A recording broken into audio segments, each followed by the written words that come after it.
Hello, this is Sensei Ashton. We are talking about conditionals at Station 2, or conditions, or conditional statements, whatever you'd like to call it. We're going to go over some review of some different types of conditions that we can use. Our first question is, what are conditions? Please make sure you're following along with your worksheet and filling it out as we go along. Conditions are Boolean expressions that are equal to true or false. Conditions always use a comparison operator. A few of these are very mathematical based, such as less than and greater than. We also have equal to and not equal to signify if traits are similar to each other. So let's say we have an integer that equals 10. And let's say we have another integer that equals 5. But we add another 5 to it, and once we add this 5 to it, if 10 equals 10, then something happens. However, if we add 3 to that 5 and it's 8, that means it is not equal to, and something happens due to that. All right, so that was a quick review. We're going to look over how we can use conditions in our code using if statements. So what are if statements? If statements are a type of conditional. Conditionals allow our programs to make decisions. If statements allow a program to run on one or more statements if a condition is true. We'll look at an actual coding example so I can explain it a little better. How to create an if statement. All if statements start with if. All if statements need a condition and one or more statements to execute.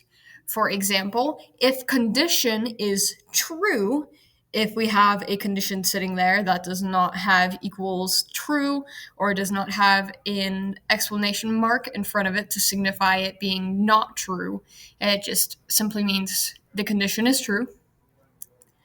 Parentheses wrap the condition, and curly braces wrap the statements. For just an example of how it's created. Now, an example of them is as follows. The player can only move to the next level if they have more than 10 gold. So if gold is greater than 10, load next level. So that's our condition. And then load next level is the executed statement or a function that we are running.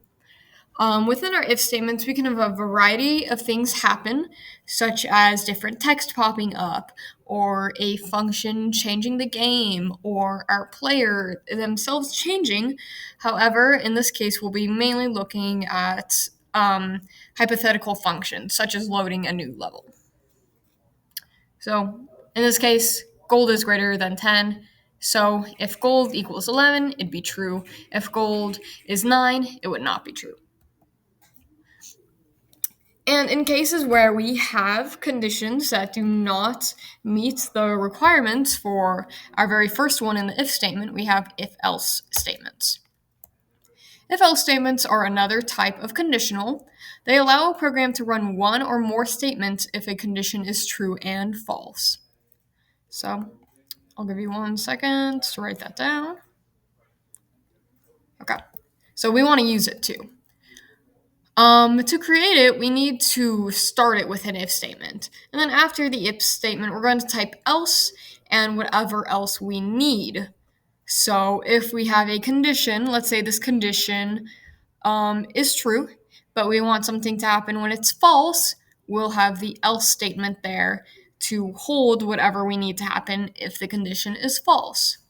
We can also do this a variety of different times using else if and then a condition after it if it's not just a true or false statement. And once again, we have our parentheses wrapping the condition, the smooth C's, and then we have curly braces wrapping the statements, which are our little squiggle lines right next to the smooth little C's. All right, we're going to look at an example. For example, when the game ends, the player can only move to the next level if they have more than 10 gold, otherwise they lose. So, going back to our gold statement, let's say we have 9 gold again. That is 1 less than 10, so we are going to go to our else statement and load the game over function. We completely skip over the true statement, or whatever happens when the condition is true, because our condition just isn't true, so we're not going to do any of that. However, if our gold was greater than 10, so once again 11, one more than 10, we would do whatever is in the true category and ignore everything that happens when the condition is false. So the player would load the next level and not get a game over sign, whereas gold was 9, we would get the game over sign and not load the next level. We have a highlighted part in our if statement, and we are wondering with this question, what part of this is the condition? What part of the conditional is called? So we're looking at the actual variable for it. This is what our actual conditional refers to. So that means it would be our condition. Now we're looking at which function will run if is happy equals true. Obviously, if we're looking at the top of our is happy equals true, so is happy equals true is our conditional. So obviously, smile would be the correct function. We would not run frown because that would have is happy equaling false.